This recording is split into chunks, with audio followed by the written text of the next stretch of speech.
Silahkan. Tepuk tangan dong buat Oka. Oke. Nanti Kunti akan bergabung ya. Kunti Shiladara juga akan bergabung, tapi kita panggilkan dulu Drew Ganindra Bimo. Kita lihat nanti dia ngejawab pertanyaan teman-teman media dengan gayanya Drew apa dengan gaya Ganindra Bimo ya. Oke. Siap. Berikutnya berperan sebagai Kus ada Muhammad Khan. Siap. Last but not least tentunya Raga. Ini dia Ari Irham.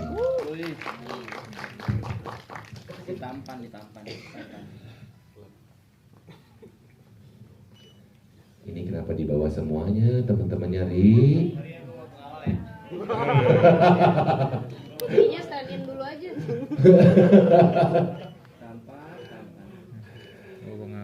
Jadi semua dibawa ya Ri ya? Ikut duduk juga kalau gitu. Lu pangku kan? Di bangku semuanya berat dong kalau gitu. Masukin koper dulu bro. Iya, kopernya tadi mana? Kopernya mana nih?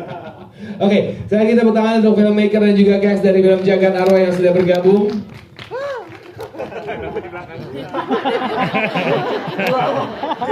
Kenapa sih? Kenapa sih? Gue ada satu, duduk. Gue ada satu hiburan buat lu nih. Bentar, sabar ya Pak. Bentar. Lihat yang depan Pak ya, lihat yang depan ya Pak.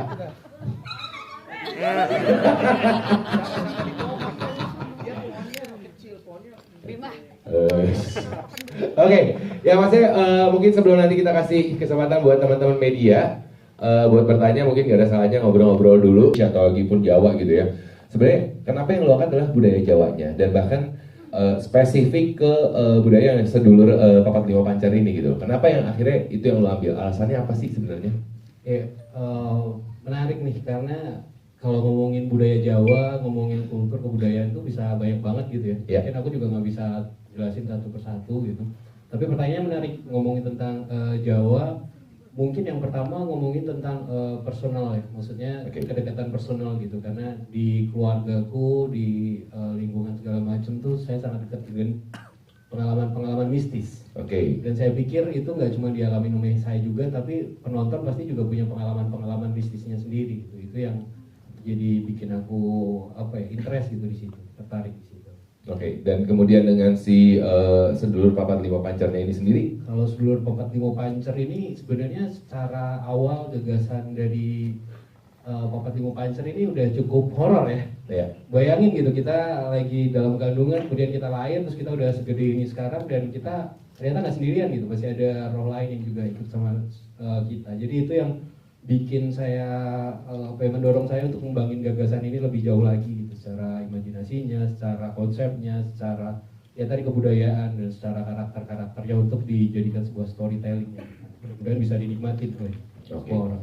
Jadi memang sebenarnya ada personal attachment-nya juga dengan dari Jawa sendiri ya, dari tempat ruang tinggal kita, besar, grow up dan segala apa story-nya akhirnya dari situ. Baik Ben, thank you. Kita beralih dulu ke produser, boleh tepuk tangan untuk Ruben juga, silakan teman-teman. Kita geser ke versi ini, asik.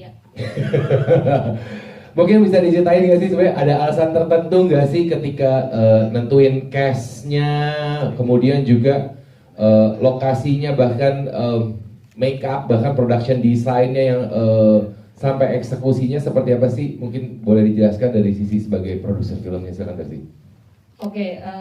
Selamat sore teman-teman media, saya Tersi dari Visinema.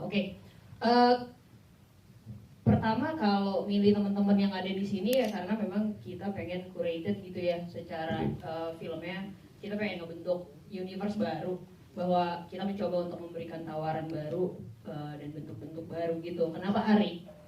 Sebenarnya pengen nantang Ari sih dari Terlalu Tampan gitu ya. Dia bisa sejauh apa sih kita push gitu.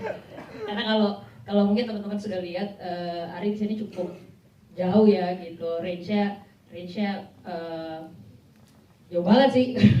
Kumis lele gue. Dari yang kinyes-kinyes gitu jadi jamet kan. Jadi ya pertama tantangan kayak gitu, terus ketemu sama Mas Oka, kita cari satu sosok yang seperti itulah ya, yang seperti teman-teman udah lihat mana nih cocok yang cocok sebelah mana gitu. Terus ketemu Bimo juga begitu gitu, bahwa Bimo tuh selalu mencari karakter-karakter yang aneh lah buat dia gitu. Dia semakin aneh semakin tertarik kayaknya. Tapi untuk film ini yang paling deket ya. Coba lihat tuh belakang. Iya gitu.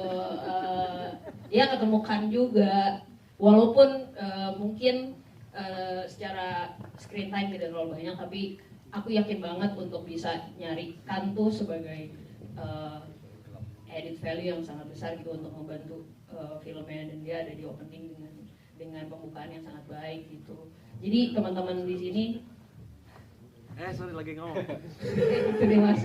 Ya jadi pada dasarnya teman-teman yang kita pilih di sini adalah yang menurut kami memang pantas dan layak untuk membangun dunia universe Jagat Arwah ini, dan tentunya menambah edit value dari ceritanya sendiri gitu. Sheila dan Cinta juga melalui tahap yang sama, maksudnya kita semua screen test, lalu kita tes, ngobrol panjang lebar sama mereka semua, lalu kemudian kita sepakat membentuk masing-masing karakternya seperti apa. Kalau dari bentuk pemain seperti itu, lalu kemudian dari sisi yang lebih menantang memang dari sisi production design. Production design, bagaimana kita menciptakan universe yang baru, tawaran baru lagi gitu. Nah, dengan demikian untuk membangun sebuah universe kami memerlukan tim juga yang sangat baik untuk melakukan itu. Makanya di sisi production design aku memilih Bang Anto yang secara jam terbang jauh, dan memang beliau sangat fasih gitu untuk membangun semua desain produksi yang ada di film ini gitu.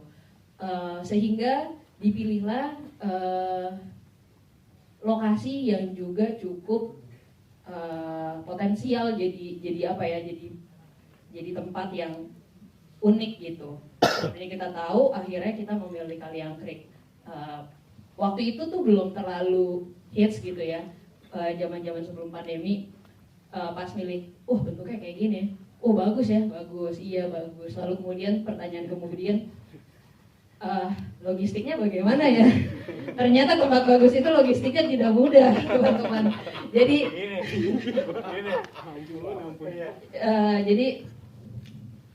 ya tapi dengan demikian karena kita butuh nuansa yang baik dan nuansa yang mendukung kebeautyan, kecantikan tempatnya. Jadi ya udah kita berusaha mengusahakan semua logistiknya, bahwa itu ada di ketinggian yang cukup tinggi, dingin sekali dengan angin yang 15 menit berganti, kabut 15 menit sekali, kabur hilang. Jadi itu semua ya demi menciptakan universe-nya. Makanya itu asapnya bukan bohongannya, jadi itu beneran.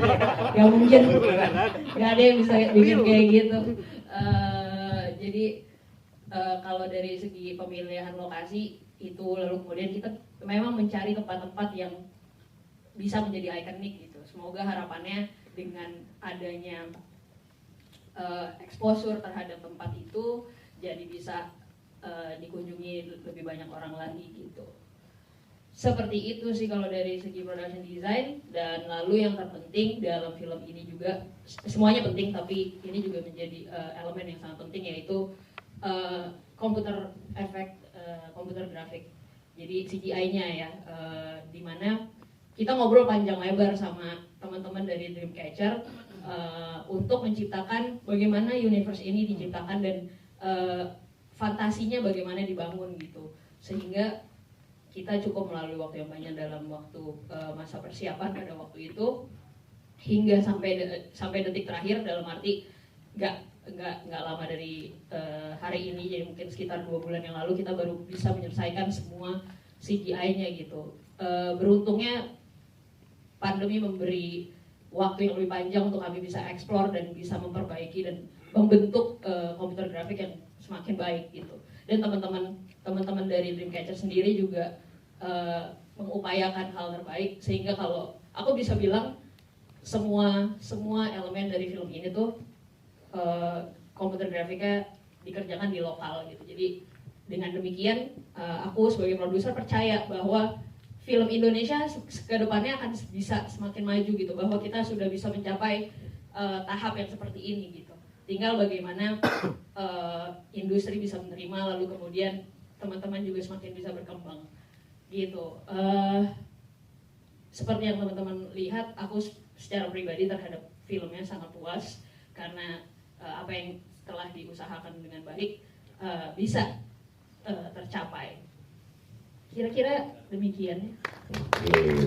Jadi sebenarnya this pandemic actually blessing in disguise dong ya. Blessing in disguise banget. Satu Yeah. sisi ya agak terpuruk buat industri, Yeah, yeah. tapi buat film Jagat Tarwa sendiri itu jadi kayak penyegaran iman gitu. Punya spare waktu untuk memastikan dari CGI-nya sampai smooth seperti apa, jadi ada prosesnya post pro-nya juga lebih durasinya lebih lama juga ya Tracy ya. Oke. Betul. Jadi kita semakin bisa menyempurnakan, membentuk ya karakter kru jadi seperti itu dan lain-lain. Karena kalau nggak salah kan syutingnya sendiri pun during this pandemic kan actually kan. Ya betul. Gimana sih proses syutingnya kalau boleh sedikit tahu?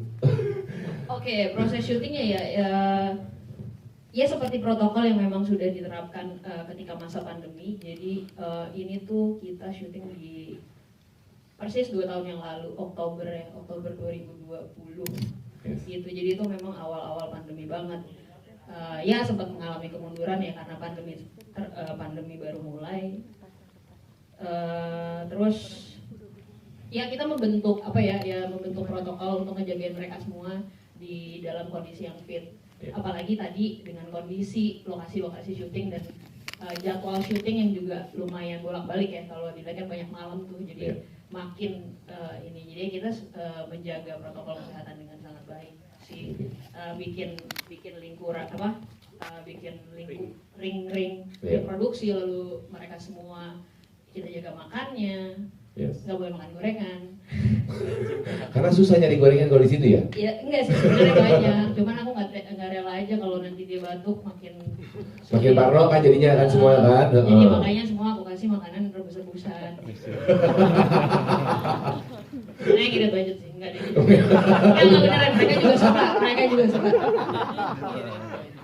Ya terus ya hotel kita tinggal di satu hotel yang sama. Karantina ya. Karantina, jadi kita memang bentuk karantina produksi gitu. Mereka nggak boleh pergi-pergi. Jadi emang kayak, ini karena pada masa pandemi 2020 ya, pada masa itu ya memang konsep syuting adalah bubble ditutup semuanya untuk tidak berinteraksi dengan luar, bereskan proses syuting, barulah pulang ke rumah masing-masing. Oke. Nah, ini sebagai film yang bisa dibilang untuk Visinema sendiri pertama gitu ya, buat yang genre gitu.